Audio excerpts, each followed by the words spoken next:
Episode-7 recap. Red റൂമിൽ ബഹളം വെച്ചുകൊണ്ടിരുന്ന ജെയിനിനെ ശാന്തമാക്കാൻ പലതും പറഞ്ഞ കൂട്ടത്തിൽ വേലക്കാരിൽ ഒരാൾ അവളോട് ചിമ്മിനി വഴി സാത്താൻ ഇറങ്ങി വരുമെന്നും അവളെയും കൊണ്ട് കടന്നു കളയുമെന്ന് പറഞ്ഞ് അവളെ ഭീഷണിപ്പെടുത്തി. English summary.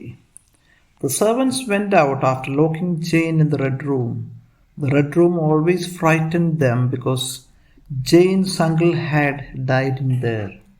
Nobody went into the red room because they thought Miss Reed's, that her uncle's ghost was there in that room.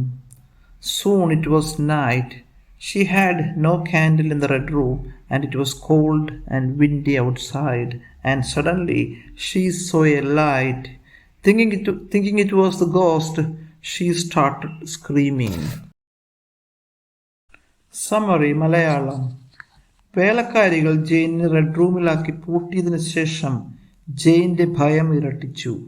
ജെയിൻ്റെ uncle mister Reed ഈ റെഡ് റൂമിൽ വച്ചാണ് മുൻപ് മരിച്ചിരുന്നത്. അതുകൊണ്ട് അമ്മാവൻ്റെ പ്രേതം അവിടെ ഉണ്ടെന്ന വിശ്വാസത്താൽ ആരും തന്നെ ആ മുറിയിൽ പിന്നീട് പോയിരുന്നില്ല. ഇരുളടഞ്ഞ മുറിയിൽ നിന്ന് വെളിച്ചം കണ്ടപ്പോൾ ജെയിൻ ധരിച്ചു അത് അവളുടെ അമ്മാവൻ്റെ പ്രേതമാണെന്ന്. പെട്ടെന്ന് അവൾ ഉച്ചത്തിൽ അലറിക്കരയാൻ തുടങ്ങി.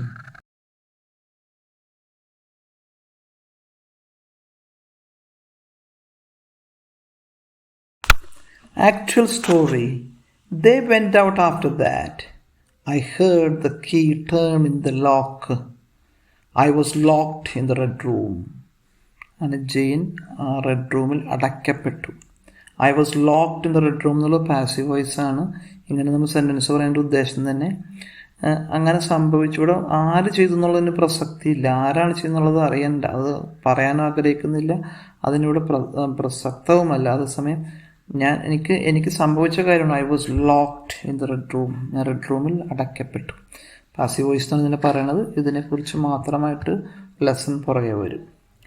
Red room had always frighten me. Red room എന്നും എന്നെ ഭയപ്പെടുത്തിയിട്ടുണ്ട്. ഈ സംഭവം ഉണ്ടായ സമയത്തല്ല, അതിന് മുന്നേ അങ്ങനെയാണ് എന്നെ ഭയപ്പെടുത്തിയിട്ടുണ്ട്. My uncle had died in there. After his death nobody went inside that room. My uncle had died there. എൻ്റെ അമ്മാവൻ അവിടെ മരിച്ചിട്ടുണ്ടായിരുന്നു. ആഫ്റ്റർ ഹിസ് ഡെത്ത്, മരണത്തിന് ശേഷം, nobody went inside that room. ആരും അതിൻ്റെ അകത്തേക്ക് പോയില്ല. Nobody went where inside. I was afraid. എനിക്ക് ഭയം വരുന്നു. ബിക്കോസ് എന്ന് എപ്പോൾ പറഞ്ഞാലും അതിൻ്റെ അർത്ഥം ഈ കാരണം പറയാൻ പോകണം. കാരണം എന്താണ്?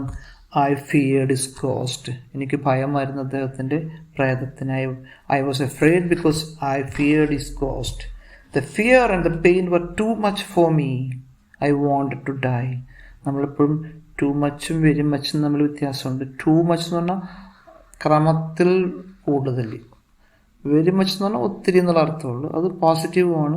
ടു മച്ച് എന്നുള്ളത് ഒരു അർത്ഥം ഒരു പരിധിവരെ നെഗറ്റീവാണ്, ആവശ്യത്തിലധികമായിട്ട്. The fear and the pain were too much for me. I wanted to die. The room grew darker. ഇരുട്ട് വർദ്ധിച്ചു. അപ്പോൾ ഗ്രോൺ. ഗ്രോയുടെ പാസ്റ്റ് ടെൻസാണ് ഗ്രൂ. അതിൻ്റെ തേർഡ് ഫോമാണ് grown. Grown. It was evening now.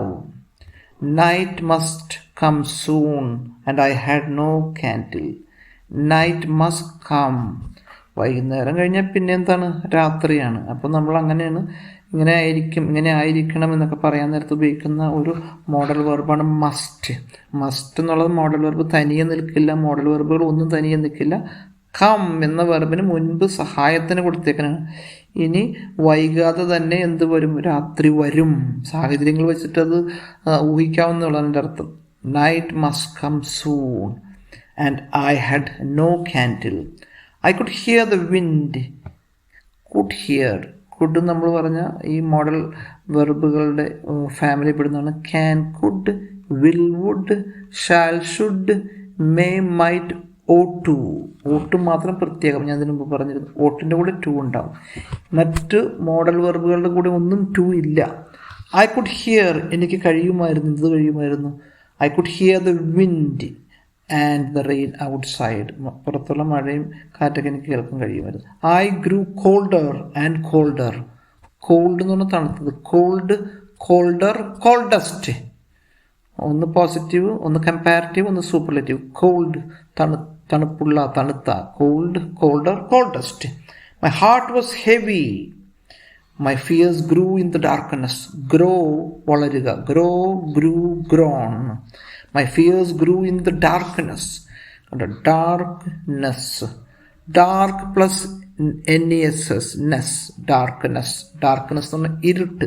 Dark എന്ന് പറഞ്ഞിട്ടുണ്ടെങ്കിൽ ഇരുണ്ട എന്നുള്ള വാക്കിനോടുകൂടി നമ്മൾ NESS ചേർക്കുമ്പോൾ എന്തുവരും? ഇരുട്ടെന്ന് മാറും. അങ്ങനെ വാക്കുകളുടെ പുറകിൽ സഫിക്സ് എന്ന് പറയും. പുറകിൽ ചേർക്കുന്ന വാക്കുകളെ പൊതുവെ പറയുന്ന പേരാണ് സഫിക്സ്. NESS, നെസ് എന്ന് പറഞ്ഞ സഫിക്സുകൾ ചേർക്കുമ്പോൾ നമുക്ക് നാമങ്ങൾ ഉണ്ടായിട്ട് വരും. ഡാർക്ക്, ഇരുണ്ട, പ്ലസ് നെസ്, ഡാർക്ക്നെസ്. ഡാർക്ക്നെസ് എന്നുണ്ടെങ്കിൽ ഇരുട്ട്, നാമമായിട്ട് മാറും. സ്മൂത്ത് എന്ന് പറഞ്ഞിട്ടുണ്ടെങ്കിൽ എന്താണ്? നല്ല മിനുസപ്പെട്ട. സ്മൂത്ത്നെസ്, മിനുസം, അത് നാമമായിട്ട് മാറി. ബ്രൈറ്റ് എന്ന് പറഞ്ഞാൽ തെളിച്ചമുള്ള, പ്ലസ് NESS, ബ്രൈറ്റ്നെസ്, തെളിച്ചം. ഹാപ്പി, സന്തോഷമുള്ള, ഹാപ്പിനെസ്, സന്തോഷം. ഇനി റെഡി, തയ്യാറായ, സജ്ജമായ. പ്ലസ് NESS, റെഡിനെസ്, പ്ലസ് സന്നദ്ധത, തയ്യാർ.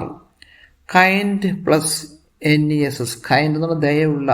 കൈൻഡ്നെസ് എന്ന് വെച്ചിട്ടുണ്ടെങ്കിൽ ദയ. അപ്പോൾ വാക്കുകളുടെ അവസാനം NESS ചേർക്കുമ്പോൾ നാമം ഉണ്ടായി വരും. നാമവിശേഷങ്ങൾ ഇതൊക്കെ പുതിയ പേരാണ്. അതൊക്കെ എല്ലാവരുടെ പേരാണ്. അപ്പോൾ സ്മൂത്ത്നെസ് എന്ന് വെച്ചിട്ടുണ്ടെങ്കിൽ എന്താണ്?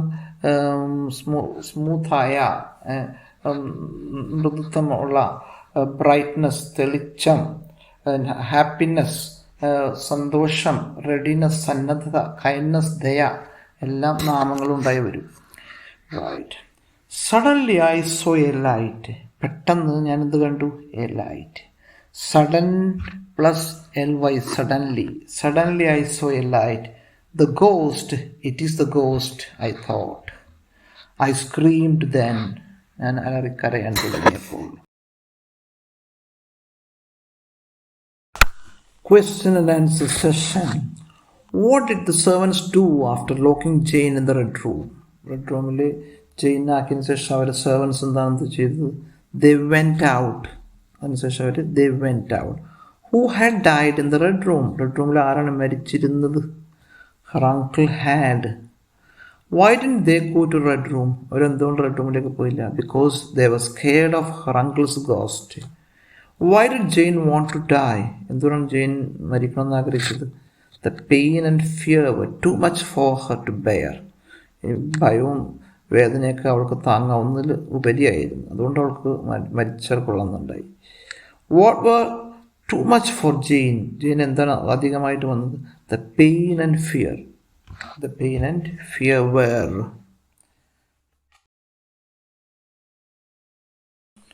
The real life story. ഇതിനകം തന്നെ ഞാൻ നിങ്ങളോട് പറഞ്ഞതുപോലെ തന്നെ റിയൽ ലൈഫ് സ്റ്റോറീസിനെ കുറിച്ച് ഞാൻ പറയുമ്പോൾ ഉറപ്പായിട്ടും നിങ്ങളുടെ ലൈഫായിട്ട് നിങ്ങൾ തന്നെ ബന്ധിപ്പിക്കാൻ ശ്രമിക്കണം. കാരണം എനിക്കുണ്ടായ ജീവിതാനുഭവത്തിൽ നിന്ന് ചില സംഭവങ്ങളാണ് ഞാൻ ഇതിങ്ങനെ ഒരു കഥാരൂപത്തിൽ നിങ്ങളുടെ മുന്നിൽ അവതരിപ്പിക്കണം. അപ്പം നിങ്ങൾ നിങ്ങളുടെ അനുഭവങ്ങൾ സ്വരൂപിച്ച് നിങ്ങളും ഇത്തരത്തിലൊരു പൂർണ്ണ ആശയമായിട്ട് അവതരിപ്പിക്കാൻ വേണ്ടി ശ്രമിക്കുക. കഴിയുമെങ്കിൽ എഴുതി നോക്കുക. അതും പോരെങ്കിലും ഒന്ന് റെക്കോർഡ് ചെയ്ത് നോക്കുക. വേണമെങ്കിൽ എനിക്ക് അയച്ചൊന്ന് ഞാനത് നോക്കി അതിന് അഭിപ്രായം പറയുകയും തിരുത്തുകയും ചെയ്യാം. ഇതുവരെ ഞാൻ നിങ്ങളോട് പറഞ്ഞിരുന്നതെല്ലാം നമ്മുടെ ടീച്ചിങ് സ്റ്റൈൽ തന്നെ, എൻ്റെ ടീച്ചിങ് സ്റ്റൈൽ തന്നെ പാസീവ് ലേണിംഗ് ആണ് ഞാൻ നിങ്ങളുടെ അവസ്ഥ നിന്ന് പ്രതീക്ഷിക്കുന്നത്. പക്ഷേ ഈ ഘട്ടം വരുമ്പോൾ അത് കുറച്ച് ആക്റ്റീവ് ആക്കണം.